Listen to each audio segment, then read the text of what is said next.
กินข้าวอย่าลืมกินข้าวเติมอาหารใส่ท้องเติมสมองหรือเปล่าเติมวิตามินข้าว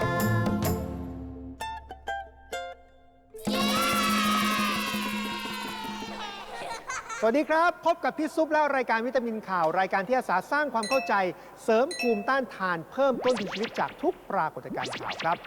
ข่าวอุบัติเหตุเกี่ยวกับเครื่องบินเกิดขึ้นอยู่เสมอและเราก็มักจะได้ยินข่าวพูดถึงคำว่าหลุมอากาศหลุมอากาศคืออะไรวันนี้วิตามินข่าวมีคำตอบครับเครื่องบินก็คือยานพาหนะชนิดหนึ่งเรียกว่าอากาศยานครับเนื่องจากเครื่องบินนั้นใช้อากาศเป็นช่องทางในการจราจรเหมือนกับรถยนต์ที่ใช้พื้นถนนเป็นเส้นทางในการเดินทางนั่นเองล่ะครับผมคือรถยนต์มี4 ล้อมีตาสว่างคอยให้แสงส่องทางผมสามารถเดินทางไปได้ทุกที่ที่มีถนนให้กับผมบึ้น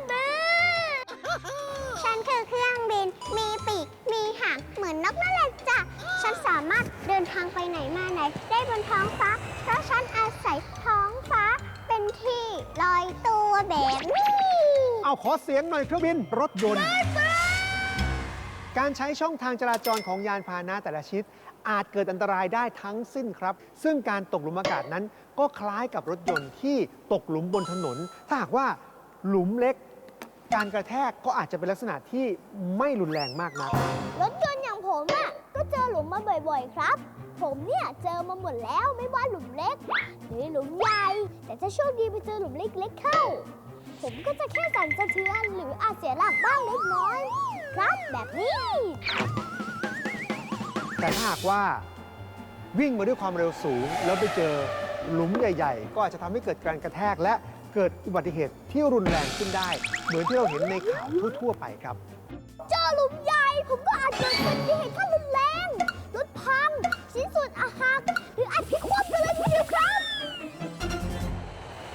เครื่องบินอย่างฉันไม่สามารถเห็นหลุมอากาศเหมือนรถยนต์ได้หรอกก็ต้องใช้เรดาร์เพื่อตรวจสัญญาณบนอากาศ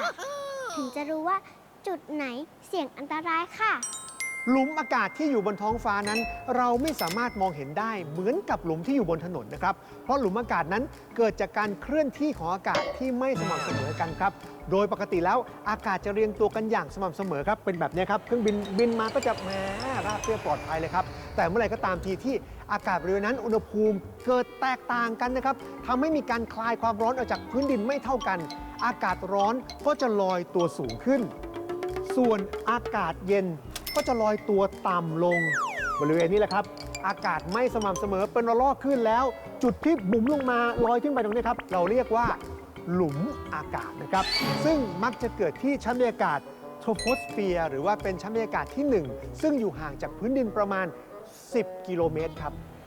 ถ้าหนูบินไปทางนี้โชคดีเจอหลุมเล็กหนูก็จะแค่สั่นสะเทือนค่ะแต่ก็ยังทรงตัวได้แบบนี้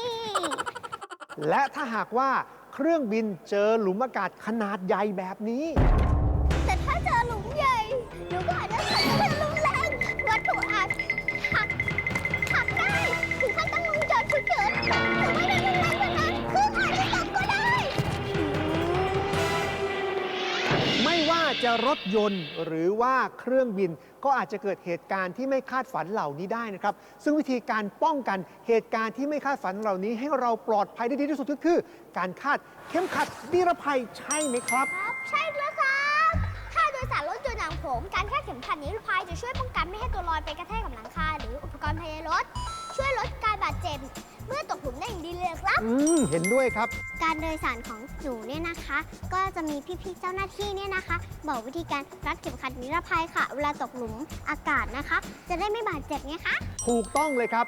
อุบัติเหตุเกิดขึ้นได้ทุกที่ทุกยานพาหนะและสาเหตุที่ทำให้เครื่องบินตกในแต่ละครั้งอาจไม่ได้เกิดจากหลุมอากาศเพียงอย่างเดียวนะครับแล้วเราจะรู้ได้อย่างไรว่าสาเหตุที่เครื่องบินตกในแต่ละครั้งนั้นเกิดจากอะไร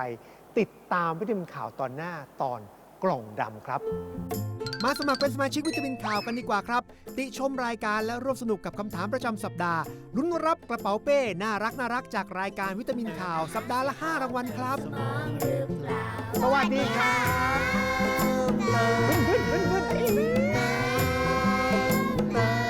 วิตามิน